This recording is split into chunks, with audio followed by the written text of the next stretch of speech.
Last class में हमने क्या देखा था, हमने और जितने बायोमॉलिक्यूल्स थे ना, तो उनका एक इंट्रोडक्शन पढ़ लिया था कि एग्जैक्टली बायोमॉलिक्यूल्स में हम क्या पढ़ने वाले हैं। जैसे हमारे carbohydrate, lipids, nucleic acid, amino acids और प्रोटीन, ये सारी चीज़ों के बारे में हमने एक बार डिस्कस कर लिया था। बट अब हमें क्या करना है, उन बायोमॉलिक्यूल को वन बाय वन एक एक करके डिस्कस करना है। सबसे पहला जो है वो है हमारा कार्बोहाइड्रेट।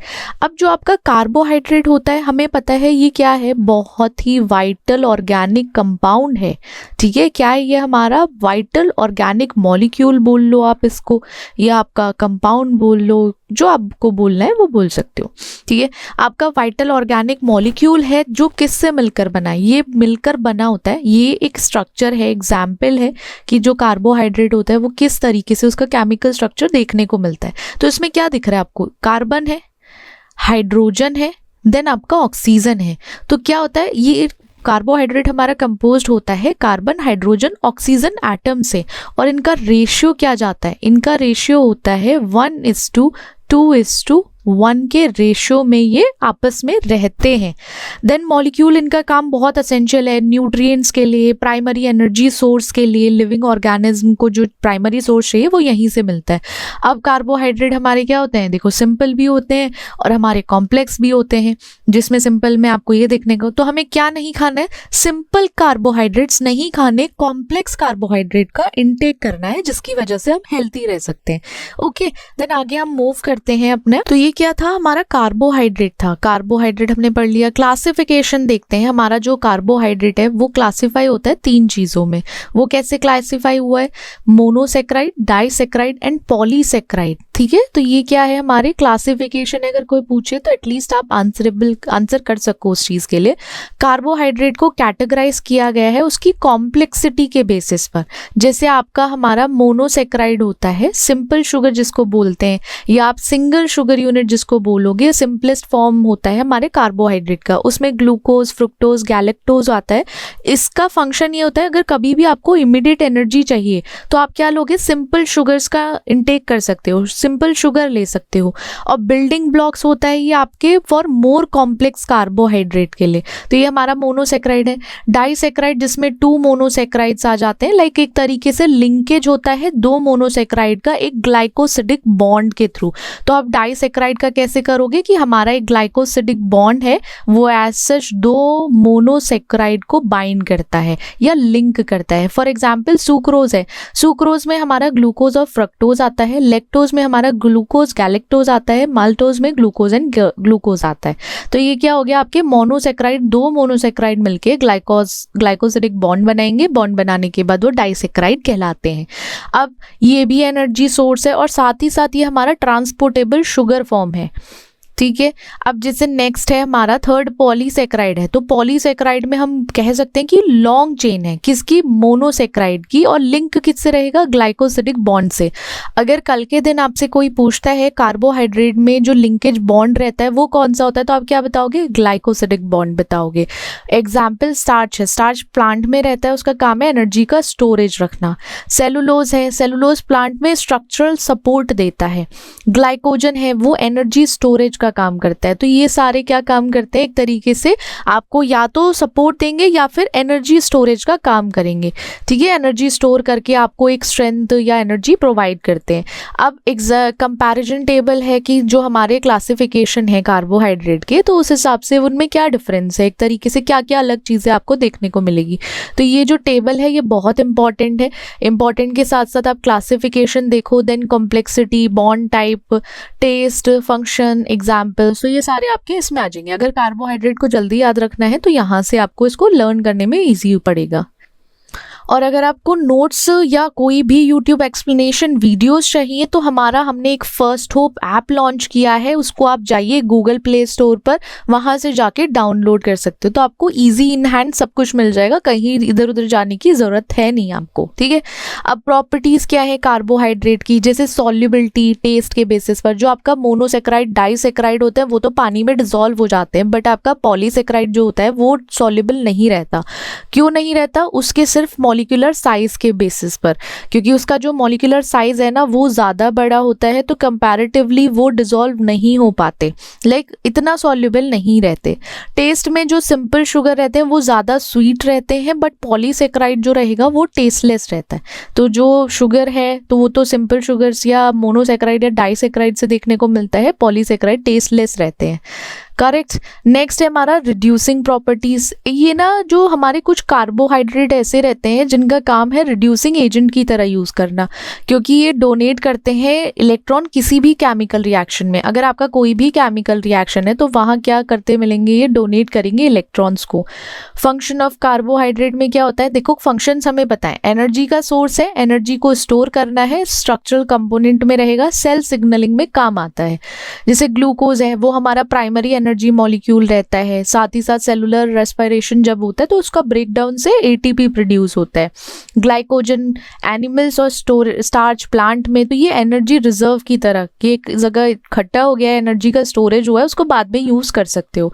स्ट्रक्चरल कंपोनेंट्स में जैसे हमारे सेलुलोज हैं प्लांट सेल वॉल में, चिटिन है, तो जो हमारा एथ्रोपॉड एक्सोस्केलेटन्स होते हैं वो रिजिडिटी और स्ट्रक्चर और सपोर्ट प्रोवाइड करते हैं इनको।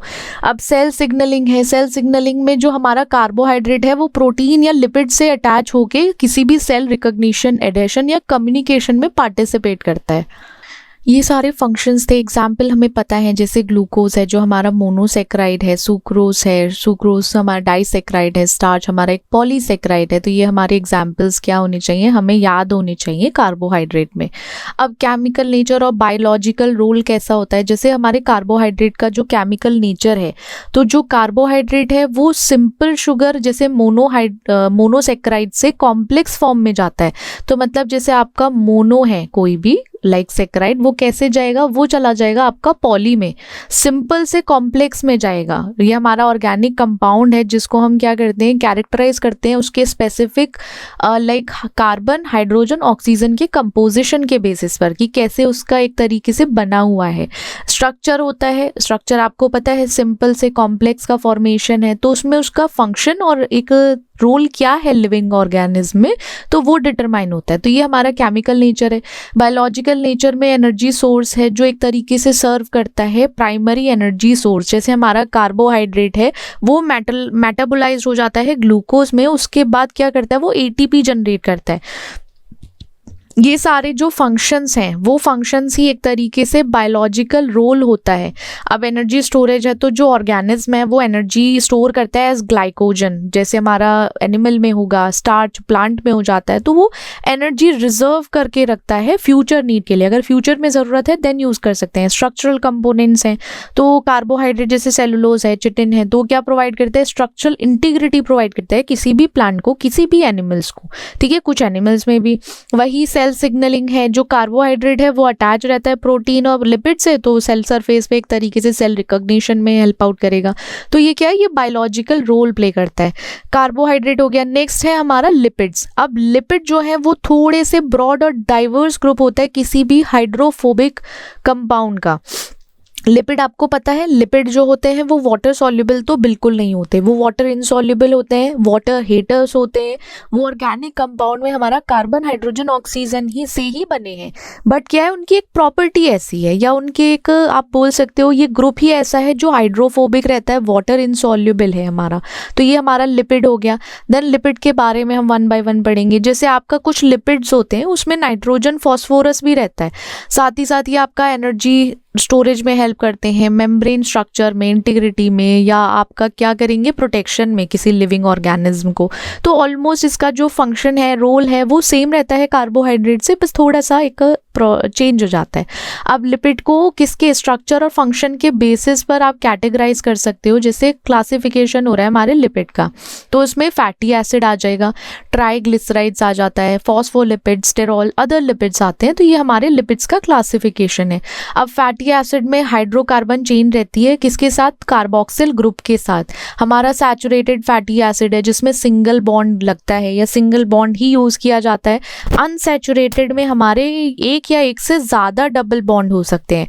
फंक्शन वही है। फंक्शन देखो, अगर आपका कोई जैसे हमारा क्लासिफिकेशन है तो हमने क्या पढ़ना है, पहले फैटी एसिड का हम एक स्ट्रक्चर देखेंगे, कैसा स्ट्रक्चर होता है, टाइप्स क्या होते हैं अगर प्रेजेंट है तो, देन आपका फंक्शन क्या प्रोवाइड करते हैं वो, फंक्शन के बाद उसके एग्जाम्पल्स क्या हैं। तो ये 4 पॉइंट आपको याद रखने हैं। इन 4 पॉइंट से क्या होगा, आप क्लासिफिकेशन ऑफ लिपिड्स में 1 बाय 1 एक एक करके एक्सप्लेन कर पाओगे।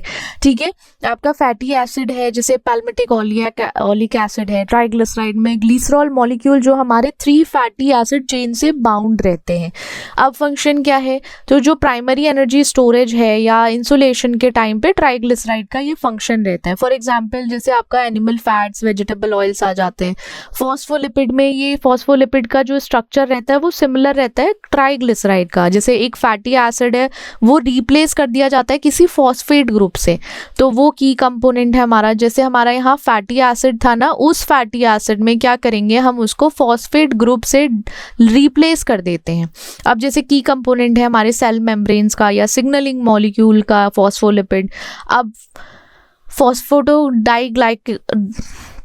डाइलक्लोलीन जो है हमारा, फॉस्फेटिडाइल क्लोराइकोलिन, सॉरी, ठीक है। अब जो इसमें phosphatidylserine, okay, if my pronunciation is not good please adjust. तो ये एग्जाम्पल है उसका हमारे फॉस्फोलिपिड का। जैसे स्टेरॉल्स है तो उसका स्ट्रक्चर क्या होता है, जो 4 इंटरकनेक्टेड हमारे कार्बन रिंग्स रहते हैं वो किसके साथ होंगे, वो एक हाइड्रोकार्बन टेल के साथ रहते हैं। ठीक है, मेम्ब्रेन की स्टेबिलिटी इससे आती है। इसका फंक्शन स्टेरॉल क्या करेगा, मेम्ब्रेन को स्टेबिलिटी और हार्मोन सिंथेसिस में हेल्प करता है। फॉर एग्जाम्पल आपका कोलेस्ट्रॉल है, एर्गोस्टेरॉल है, तो ये सारे स्टेरॉल्स में आते हैं। कुछ अदर लिपिड्स भी हैं जैसे ग्लाइकोलिपिड्स, स्फिनगोलिपिड्स है, लाइपोप्रोटीन्स हैं। तो इसका काम क्या है, cell recognition, immune response, cultural या स्ट्रक्चरल फंक्शंस में। तो ये हमारा एक कंपैरिजन टेबल है, ये आपका इंपॉर्टेंट है। ऊपर जो हमने इतना फैला के पढ़ा है इसको घुमा फिरा के, उसको आप इस टेबल से इजीली पढ़ सकते हो। ठीक है, टेबल्स इसीलिए है कि जिससे एकदम से आपको अगर रिवाइज करना है तो रिवाइज करने के लिए आपको एक एक लाइन पढ़ने की जरूरत नहीं है, डायरेक्ट अपना टेबल पे आओ और पढ़ो और रिवाइज कर लो। अब प्रॉपर्टीज क्या है आपकी लिपिड की, ये हाइड्रोफोबिसिटी रखता है, सॉल्युबल नहीं है वाटर में क्योंकि यहाँ पे एक नॉन पोलर हाइड्रोकार्बन चेन बनती है, बट नॉन पोलर सॉल्वेंट में सॉल्वेंट एक तरीके से सॉल्युबल है ये। मेल्टिंग पॉइंट डिफरेंट होता है, जैसे सैचुरेटेड फैटी एसिड है तो उसमें हायर मेल्टिंग पॉइंट होगा। For example solid at room temperature, unsaturated fatty acid में इसका लोअर मेल्टिंग पॉइंट होता है, जैसे liquid at room temperature. Amphiphilic nature है, कुछ लिपिड्स में दोनों नेचर होते हैं। वो क्या होगा, वो हाइड्रोफोबिक भी होगा, हाइड्रोफिलिक भी होगा, मतलब उसके पास दोनों रीजन होंगे, जिसकी वजह से क्या बनाएगा, वो बाई लेयर बनाएगा या मिसल फॉर्म करेगा, जो हमारी सेल मेम्ब्रेन के लिए बहुत ज़रूरी होता है। हमारी सेल मेम्ब्रेन में भी तो यही होता है कि जो हाइड्रोफिलिक होता है वो उसका हेड बाहर होता है, और जो हाइड्रोफोबिक टेल होती है वो अंदर होती है, उस टाइप से। तो एम्फीफिलिक नेचर है उसका। फंक्शन क्या है, एनर्जी स्टोर करना, स्ट्रक्चरल कंपोनेंट्स देना, सिग्नलिंग मॉलिक्यूल्स में, इंसुलेशन एंड प्रोटेक्शन में। लिपिड का फंक्शन है हमारा। एग्जाम्पल आपका सैचुरेटेड फैटी एसिड में पैल्मिटिक एसिड आ जाता है। बहुत सारे एग्जाम्पल्स हैं जो हम इसमें देखने को मिलेंगे। फिर केमिकल नेचर और biological nature, they both are same. जो हम अभी ऊपर पढ़े हैं वो भी यहीं पे हमारा सेम है। जो आपका फंक्शन है ना, फंक्शन एंड बायोलॉजिकल और केमिकल रोल ऑलमोस्ट सेम रहता है। ऑलमोस्ट क्या आपको देखने को मिलेगा, सेम ही है, और कुछ इसमें ज़्यादा अटैच नहीं करना, तो आप इसको ज़्यादा एक साथ कंबाइन कर लेना, इसको ज़रूरत नहीं है इतना बड़ा होने की। अब हमारा न्यूक्लिक एसिड है। न्यूक्लिक एसिड हमारा एक लार्ज कॉम्प्लेक्स बायोमॉलिक्यूल होता है जो ज़रूरी होता है किसी भी जेनेटिक इन्फॉर्मेशन को स्टोर करने के लिए, किसी प्रोटीन को सिंथेसाइज करने के लिए, साथ ही साथ जीन एक्सप्रेशन को रेगुलेट करने के लिए। अब ये किससे बने होते हैं, न्यूक्लिक एसिड में हमारा न्यूक्लियोटाइड्स होते हैं। किससे बने होते हैं, न्यूक्लियोटाइड्स होते हैं, जिसमें आपका क्या होगा, पेंटोज शुगर रहेगा, फॉस्फेट ग्रुप अटैच रहता है विद अ नाइट्रोजनस बेस के साथ।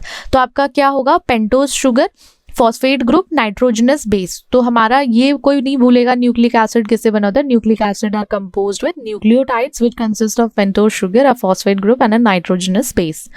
अब कुछ मॉलिक्यूल्स हैं, मॉलिक्यूल्स के हिसाब से हम बात करें तो इसमें क्या आ जाएगा, नाइट्रोजनस बेस की बात हो रही है, फॉस्फेट की बात हो रही है, तो इसमें कार्बन, हाइड्रोजन, ऑक्सीजन के अलावा नाइट्रोजन एंड फॉस्फोरस ऐड हो जाएगा। ठीक है, जो हमारे ऊपर थे उसमें सिर्फ नाइट्रोजन और फॉस्फोरस को या उसको और ऐड कर लो। क्लासिफिकेशन में आपको आपको पता है दो मेन क्लासिफिकेशन है हमारी न्यूक्लिक एसिड की, एक तो होता है डीएनए, एक होता है आरएनए। डीएनए में डीऑक्सी राइबो न्यूक्लिक एसिड है, आरएनए में राइबो न्यूक्लिक एसिड है। अब इसकी क्लासिफिकेशन किस तरीके से होगी, दो मेजर क्लासिफिकेशन है वो हमें पता है। डीएनए एक डबल स्ट्रैंडेड रहेगा मॉलिक्यूल जिसमें दो कॉम्प्लीमेंट्री चेन होती है। तो दो कॉम्प्लीमेंट्री चेन की वजह से ही क्या बनता है, एक तरीके से इस टाइप का आपका स्ट्रक्चर फॉर्म होता है। ठीक है, डीएनए सबको पता है। अब डीएनए में डाईऑक्सी राइबोज शुगर रहती है। ठीक है, डाईऑक्सी राइबोज शुगर के साथ 4 नाइट्रोजनस बेस आपको देखने को मिलेंगे हमारे डीएनए में, और वो क्या होता है, एडेनिन, थाइमिन, साइटोसिन, ग्वानिन। तो ये आपको डीएनए में याद रखने हैं। यहाँ पे सिर्फ 2 और चेंज हो जाते हैं अगर हम आरएनए में पहुंच जाते हैं। तो फंक्शन ये है जेनेटिक इंफॉर्मेशन को स्टोर करना, प्रोटीन को सिंथेसिस में, सेलुलर फंक्शन के लिए, इनहेरिटेंस के लिए। अब आपका कहाँ देखने को मिलेगा, nucleus, mitochondria, chloroplast of cell, तो वहां पाया जाता है हमारा डीएनए। अब आरएनए की बात करें, आरएनए हमारा डबल स्ट्रैंडेड नहीं होता, वो सिंगल स्ट्रैंडेड रहता है और मल्टीपल फॉर्म में एग्जिस्ट करता है। वहां पे हमारा क्या था, डीऑक्सी राइबोज शुगर था, यहाँ राइबोज शुगर है हमारी 4 नाइट्रोजनस बेस के साथ। अब वहां पे हमने क्या देखा था, एडेनिन, बट यहाँ पे क्या होता है, यूरेसिल जो है वो थाइमिन से रिप्लेस हो जाता है। आरएनए में यूरेसिल आता है, डीएनए में हमारा थाइमिन आता है। काम वही है, प्रोटीन को सिंथेसाइज करना, जीन रेगुलेट करना। टाइप्स ऑफ आरएनए और जो रोल्स हैं, आपका जो एमआरएनए है या मैसेंजर आरएनए बोल दो, उसका काम है किसी भी जेनेटिक इंफॉर्मेशन को डीएनए से ट्रांसक्रिप्ट करना या फिर उसको ट्रांसपोर्ट करना किसी भी राइबोसोम को, वो हमारे मैसेंजर आरएनए का काम है। देन आपका ट्रांसफर आरएनए है, तो वो क्या करता है, आपका स्पेसिफिक अमाइनो एसिड को राइबोसोम लाइक उसको लेकर आता है राइबोसोम में, किसके टाइम पे, प्रोटीन सिंथेसिस के टाइम पे, तो वो ट्रांसफर कर रहा है एक तरीके से। राइबोसोमल आरएनए हो गया, वो एक स्ट्रक्चर और फंक्शनल कोर बनाता है राइबोसोम का, और देन एक तरीके से देखा जाए वो कैटलाइज करेगा प्रोटीन सिंथेसिस में भी। प्रोटीन सिंथेसिस में भी हमारा क्या होता है, हमारा आरएनए, आरएनए कह सकते हो, राइबोसोमल आरएनए। तो ये types of RNA and their roles, ये भी इंपॉर्टेंट है, ये हमें पता होना चाहिए क्योंकि आगे काम आता है 1 by 1 जब हम पढ़ते हैं ना, तो तब काम आएगा। अब ये आपका टेबल है जो इम्पॉर्टेंट है, as such every time I use to tell कि ये टेबल याद करो, इजी होता है। अब यहाँ पे डीऑक्सी राइबोज शुगर है, यहाँ राइबोज है, बेस क्या आता है हमारा ATCG, यहाँ AUCG आ जाता है, बस यहाँ T और U का थोड़ा सा चेंज हो गया है। प्रॉपर्टीज ऑफ न्यूक्लिक एसिड, इसकी पोलैरिटी जो न्यूक्लिक एसिड है हमारा वो डायरेक्शनल स्ट्रक्चर है, आपको ऐसे देखने को मिलेगा। जो 5 फॉस्फेट ग्रुप है आपका वो 1 एंड पर रहता है, और 3 जो हाइड्रोक्सिल ग्रुप है वो आपका अदर एंड पे रहेगा। तो उससे क्या होगा, जो न्यूक्लियोटाइड्स हैं उसका एडिशन किस तरीके से होना है सिंथेसिस के टाइम पे, तो वो हमें पता चलता रहता है। अब बेस की पेयरिंग कैसी होती है, आपके जो नाइट्रोजनस बेस है ना उनकी पेयरिंग भी स्पेसिफिक होती है। जैसे आपका डीएनए बेस है वो आपका स्पेसिफिक हाइड्रोजन बॉन्ड्स बनाता है, आपका A पेयर करेगा T के साथ और C पेयर करता है G के साथ। अब यहाँ क्या ध्यान रखना है हमें, A पेयर तो कर रहा है T के साथ, ये करता है हमारा डीएनए में, ठीक है, ये डीएनए में करता है, और A पेयर करता है U के साथ आरएनए में। बट क्या होता है, C और G हमारा बोथ आरएनए डीएनए में एक साथ ही रहता है, उनको अलग नहीं होता, उनका पेयरिंग वैसे ही फॉर्म होगा। अब जो ये कॉम्प्लीमेंट्री पेयरिंग होती है, इसकी वजह से हमें ये पता चलता है कि ये एक्यूरेट रेप्लिकेशन और ट्रांसक्रिप्शन जो है वो हो पाई है या नहीं एक प्रॉपर तरीके से। देन स्टेबिलिटी आती है, जो आपका डीएनए डबल स्ट्रैंडेड स्ट्रक्चर है और डीऑक्सी राइबोज शुगर है वो एक केमिकल स्टेबल है। आपका डीएनए कंपैरेटिवली किससे ज़्यादा स्टेबल है, आपके आरएनए से ज़्यादा स्टेबल है अगर देखा जाए तो, ठीक है, अगर आप कंपेयर करो। और साथ ही साथ वो ज़्यादा प्रोन रहता है डिग्रेडेशन के लिए क्योंकि उसमें सिंगल स्ट्रैंड है, ठीक है। आरएनए जो है हमारा वो डिग्रेडेशन के लिए ज़्यादा मतलब एकदम से हो सकता है क्योंकि वहाँ पे सिंगल स्ट्रैंड उसका नेचर है। फंक्शन में आ जाएगा, फंक्शन में देखो फंक्शन और बायोलॉजिकल रोल सेम है, तो आप फंक्शन याद कर लोगे, बायोलॉजिकल रोल आपको इजीली याद हो जाएंगे। जेनेटिक इंफॉर्मेशन स्टोरेज में आपका डीएनए स्टोर करता है कोई भी हेरिडिटरी इंफॉर्मेशन। अब वो हेरिडिटरी इंफॉर्मेशन क्यों ज़रूरी है, डेवलपमेंट के लिए, फंक्शन के लिए, साथ ही साथ रिप्रोडक्शन के लिए ज़रूरी होती है। तो हमारा nucleic acid genetic information store करता है। प्रोटीन सिंथेसिस के लिए हमारे ये टाइप्स ऑफ आरएनए ज़रूरी होते हैं। जीन रेगुलेशन में हमारा जो नॉन इंस्ट्रक्शन कोडिंग आरएनए रहता है, तो वो एज अ किस लेवल पर काम आएगा आपके कि जीन एक्सप्रेशन रेगुलेट हो सके ट्रांसक्रिप्शनल और ट्रांसलेशन लेवल्स पर, तो वो हमारा फंक्शन है। अब जैसे केमिकल नेचर और बायोलॉजिकल रोल है, बायोलॉजिकल रोल और फंक्शन हमारा सेम हो गया। केमिकल नेचर में डीएनए और आरएनए हमारे में उनके पास न्यूक्लियोटाइड चेन रहती है, सिर्फ उसमें स्ट्रक्चरल डिफरेंस रहेगा। डीएनए में डीऑक्सीराइबोज शुगर रहेगी, आरएनए में राइबोज शुगर रहती है, बट यहाँ पे हमारा थाइमीन रहता है यूरेसिल की जगह, और यहाँ पे थाइमीन को रिप्लेस करके यूरेसिल आ जाता है आरएनए में। तो बायोलॉजिकल रोल सेम है, we don't have to discuss that one. अब अमाइनो एसिड्स हैं, अमाइनो एसिड वो ऑर्गेनिक मॉलिक्यूल्स हैं जो एक तरीके से बिल्डिंग ब्लॉक का काम करते हैं प्रोटीन के लिए, ठीक है, that serves as the building block of protein.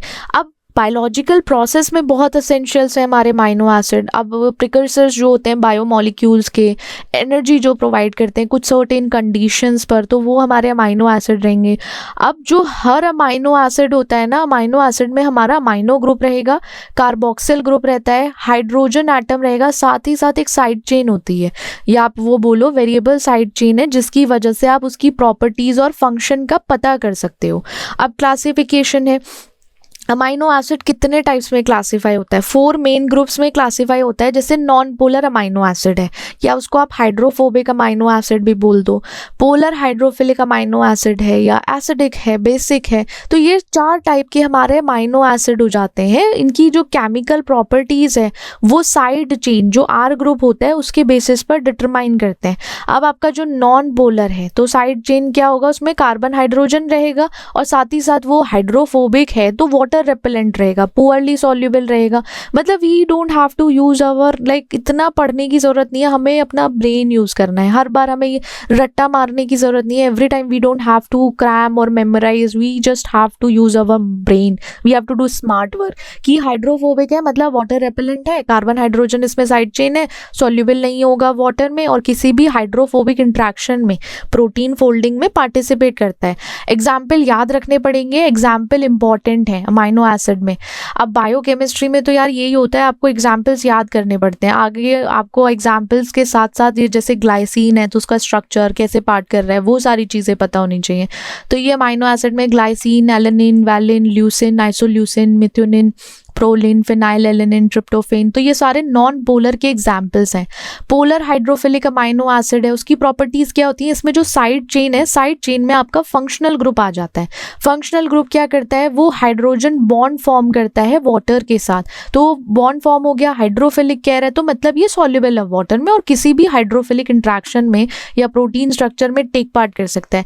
जैसे आपका serine, threonine, cysteine, tyrosine, asparagine, glutamine, तो ये सारे हमारे पोलर अमाइनो एसिड है। Acidic negatively charge amino acid, उनकी प्रॉपर्टीज क्या होती है, एसिडिक में मान के चलो आपका कार्बोक्सिल ग्रुप अटैच है जिसकी वजह से ये नेगेटिव चार्ज रहता है किसी भी अगर आप फिजियोलॉजिकल पीएच पर देखोगे तो। अब ये एसिड बेस इंट्रैक्शन में पार्ट करता है, आयनिक बॉन्डिंग में टेक पार्ट करता है। अब फॉर एग्जाम्पल आपका एस्पार्टिक एसिड है या ग्लूटामिक एसिड है तो वो किसके हैं, एसिडिक हमारे अमाइनो एसिड है। बेसिक जो होते हैं वो पॉजिटिवली चार्ज है, पॉजिटिव चार्ज है मतलब अमाइनो या कोई पॉजिटिव चार्ज ग्रुप अटैच है या ये कंटेन करते हैं हमारे अमाइनो एसिड।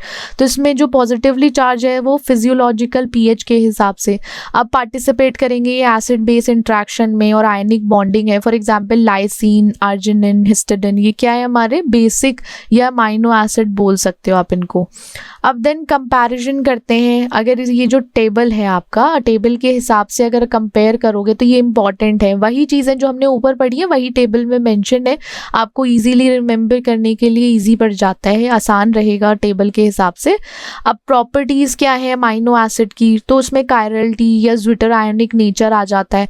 मोस्ट जो अमाइनो एसिड रहते हैं उसमें एल एंड डी फॉर्म होता है, ठीक है, एल एंड डी फॉर्म होता है स्टीरियो आइसोमर्स में। बट कभी कभी क्या होता है जो प्रोटीन हमारे लिविंग ऑर्गेनिज्म में होते हैं उसमें सिर्फ एल अमाइनो एसिड आपको देखने को मिलेगा।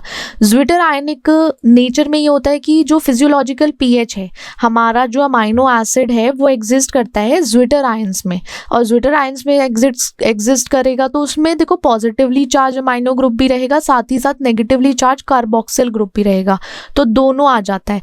फंक्शन क्या है, देखो बिल्डिंग ब्लॉक है हमारे प्रोटीन के लिए कि अमाइनो एसिड पॉलीमराइज होके प्रोटीन में आते हैं, उसकी वजह से एक स्ट्रक्चरल, एंजाइमेटिक या रेगुलेटरी फंक्शन जो है सेल में वो इनके थ्रू होता है।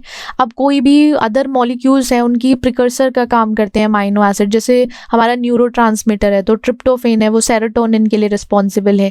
हार्मोन्स हैं तो टायरोसिन थायराइड हार्मोन के लिए, न्यूक्लियोटाइड्स हैं ग्लूटामिन, वो प्यूरिन्स के लिए रिस्पॉन्सिबल हैं। तो ये अदर मॉलिक्यूल्स के लिए एज अ प्रिकर्सर की तरह काम करते हैं। एनर्जी सोर्स है तो जैसे कोई स्टारवेशन या फिर मेटाबॉलिक स्ट्रेस वाली कंडीशन है तो वहाँ पे अमाइनो एसिड ना ब्रेक डाउन होके एनर्जी बनाना शुरू कर देते हैं, ठीक है। तो ऐसा नहीं होता कि अगर आपको भूख लग रही है, कोई इंसान बहुत समय तक स्टार्व कर रहा है या स्टार्वेशन में है, तो ऐसा नहीं होता कि वो मर जाएगा एकदम से। हमारी बॉडी में बहुत सारी चीज़ें हैं, फैट्स भी हैं, लिपिड्स हैं, कार्बोहाइड्रेट्स हैं जो हम नॉर्मली खाते हैं ना, और हमारे जो अमाइनो एसिड्स भी हैं। तो वो क्या करते हैं, ये बायो मॉलिक्यूल्स ना ब्रेक डाउन होके एनर्जी बनाने का काम करते हैं, जिससे कि बॉडी सर्वाइव कर सके किसी भी स्टार्वेशन वाली कंडीशन में, या कोई ऐसी या मेटाबॉलिक स्ट्रेस की कंडीशन आ गई है तो वहाँ पे ये एनर्जी सोर्स का काम करते हैं। अब अमाइनो एसिड है हमारा, अमाइनो एसिड में आपका ग्लाइसिन आ गया जो हमारा सिंपलेस्ट फॉर्म है अमाइनो एसिड का, जो हमारे कोलेजन में जो कोलेजन है या सिंथेसिस होना है किसी अदर बायो मॉलिक्यूल्स का तब यूज़ होते हैं। देन आपका लाइसिन है, बहुत एसेंशियल अमाइनो एसिड है, जब भी कभी प्रोटीन का सिंथेसिस हो या टिश्यू ग्रोथ के लिए ज़रूरी है तब होता है। ट्रिप्टोफेन है जो सेरोटोनिन का प्रिकर्सर है। सेरोटोनिन हमारा न्यूरोट्रांसमीटर है ना, और साथ ही साथ मेलेटोनिन एक हार्मोन है, मेलेटोनिन भी बहुत ज़रूरी है, उस टाइम ट्रिप्टोफेन की ज़रूरत होती है। अब जैसे केमिकल नेचर और बायोलॉजिकल रोल्स की अगर आप बात करें तो उसमें क्या होता है, जो हमारा अमाइनो एसिड है वो किससे, अमाइनो ग्रुप से की वजह से एक तरीके से कैटेगराइज होता है, कार्बोक्सिल या फिर हाइड्रोजन एटम की वजह से। तो उसमें वेरिएबल साइड चेन आने लगती हैं, सेंट्रल अल्फा चेन्स। तो इस स्ट्रक्चर फॉर्म के हिसाब से जो फाउंडेशन है वो अलग अलग हो जाएगी, बायोलॉजिकल रोल थोड़ा डाइवर्स हो जाता है, बहुत सारी चीज़ें आ जाती हैं। तो इस हिसाब से इनका फंक्शन और अमाइनो एसिड्स का एक तरीके से रोल मेंटेनेंस और लाइफ को रेगुलेट करने के लिए ज़रूरी है। प्रोटीन है, नेक्स्ट हमारा प्रोटीन है। प्रोटीन हमारा देखो हमने ये पढ़ा है कि अमाइनो एसिड को एक तरीके से अमाइनो एसिड की चेन से फॉर्म होगा। तो जो हमारा प्रोटीन होता है ना वो लार्ज और कॉम्प्लेक्स बायोमॉलिक्यूल है जो आपके सेल, टिश्यू, ऑर्गन के स्ट्रक्चर, फंक्शन और रेगुलेशन के लिए ज़रूरी होता है। अब प्रोटीन बनना कैसे होता है, प्रोटीन का बनना या उसका कंपोजिशन जो होता है अमाइनो एसिड चेन से होता है। उसका सीक्वेंस अगर आप डिटरमाइन करोगे, देखोगे ना 3D स्ट्रक्चर में और स्पेसिफिक फंक्शन में, आपका प्रोटीन ना एक बहुत कॉम्प्लेक्स होता है। उसको अगर आप देखना स्टार्ट करो तो छोटे से, क्योंकि बहुत सारे अमाइनो एसिड चेन से मिलकर बना है ना, तो बहुत बड़ा हो जाता है। अब जो प्रोटीन का काम है उसको मेटाबॉलिज्म भी देखना है, स्ट्रक्चरल सपोर्ट भी देना है, ट्रांसपोर्टेशन में, सिग्नलिंग में, इम्यून डिफेंस में। तो प्रोटीन बहुत इंपॉर्टेंट है।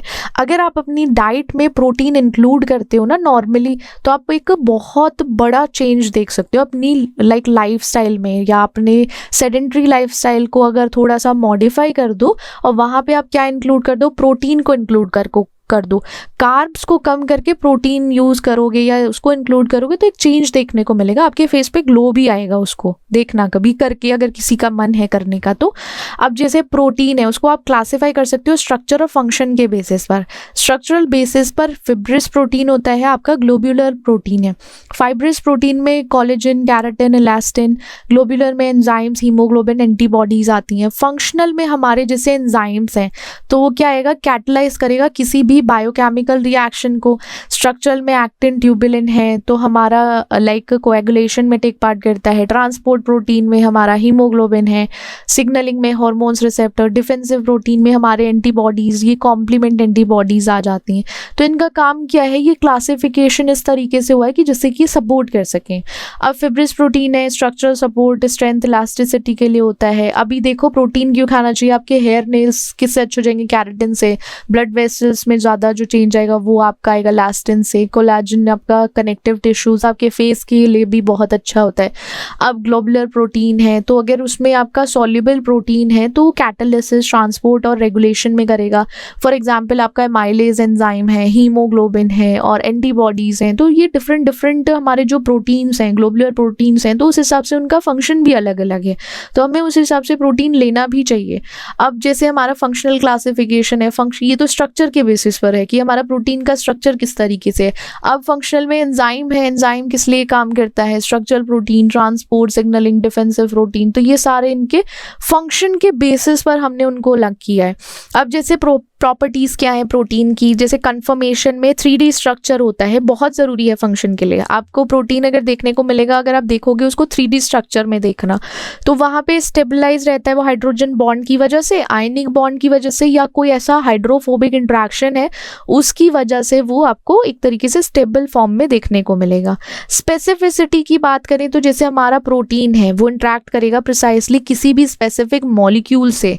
सेंसिटिविटी में हमारा एनवायरमेंटल कंडीशंस आ सकती हैं, टेम्परेचर, पीएच या आयन कंसंट्रेशन, जिसकी वजह से हमारा जो प्रोटीन है, प्रोटीन का स्ट्रक्चर, फंक्शन दोनों बदल सकते हैं, दोनों चेंज हो सकते हैं। अब जैसे फंक्शन ऑफ प्रोटीन है तो फंक्शन ऑफ प्रोटीन में वही सेम आएगा कैटालिसिस के लिए, स्ट्रक्चरल सपोर्ट के लिए, जो बायोलॉजिकल रोल्स हैं हमारे वही सेम फंक्शंस हैं, ट्रांसपोर्ट करेगा, सिग्नलिंग। तो ये हमारे क्या हो गया, अभी हम पढ़ के आए थे ना फंक्शनल प्रोटीन्स की कैरेक्टराइजेशन, तो वही सेम हमारे फंक्शंस ऑफ प्रोटीन में इंक्लूड हो जाएंगे। तो ये ज़्यादा एक तरीके से इधर उधर है, बट इसको अगर हम साथ में देखें तो इतना बड़ा नहीं है प्रोटीन को पढ़ने के लिए। अब हीमो एग्जाम्पल्स आपका हीमोग्लोबिन है या कोलेजन है, इनुलिन, माइलेज एक्टिन, तो ये एग्जाम्पल्स हमारे प्रोटीन के। केमिकल नेचर और बायोलॉजिकल रोल और फंक्शन ऑफ प्रोटीन सेम है हमारा। अब केमिकल नेचर में हमें पता होना चाहिए कि हमारा जो प्रोटीन है वो अमाइनो एसिड से बना है, बट इसमें किससे लिंक हुआ है, पेप्टाइड बॉन्ड से लिंक होता है। जैसे हमारे कार्बोहाइड्रेट में ग्लाइकोसिडिक होता है ना, ऐसे ही सेम हमारा पेप्टाइड बॉन्ड रहता है, उसमें सीक्वेंस जो रहेगा, जैसे सीक्वेंस होता है उस सीक्वेंस के बेसिस पर ही फंक्शन पता चलता है, उसके फंक्शंस बदल जाते हैं। अब इसकी वर्सटैलिटी है, स्पेसिफिसिटी है, उसकी वजह से इसके बहुत अलग अलग एसेंशियल टास्क रहते हैं। अब मेटाबॉलिज्म में या सिग्नलिंग में, किसी भी ट्रांसपोर्ट, डिफेंस में इसको देखने को मिलेगा। अब प्रोटीन्स जो है हमारे वो फंडामेंटल होते हैं, बहुत ज़रूरी है हमारी लाइफ के लिए। साथ ही साथ जैसे बायोकेमिकल कॉम्प्लेक्सिटी है या सेलुलर ऑर्गेनाइजेशन है, तो वहाँ पे क्या है, हमारा प्रोटीन जो है वो इम्पॉर्टेंट है। और जो प्रोटीन है वो इंडिस्पेंसिबल है फॉर सस्टेनिंग लाइफ, वो ज़रूरी है एक तरीके से, आप उसको नहीं रिप्लेस कर सकते हो, कुछ नहीं कर सकते हो। एक बहुत, आप ऐसे बोलिए, बहुत हमारा क्रिटिकल या क्रूशल मैक्रो मॉलिक्यूल है हमारे बायोलॉजी में, तो बहुत ज़रूरी है। तो ये सारा हमने आज डिस्कस करना था अपने बायोमॉलिक्यूल्स के बारे में। हमारे जितने बायोमॉलिक्यूल्स हैं हम इसमें कवर कर चुके हैं, 1 by 1 उनके types, classification, roles, functions, example, chemical nature, biological nature, तो ये सारा पार्ट हमें इसमें कवर करना था। Okay, bye bye, see you then.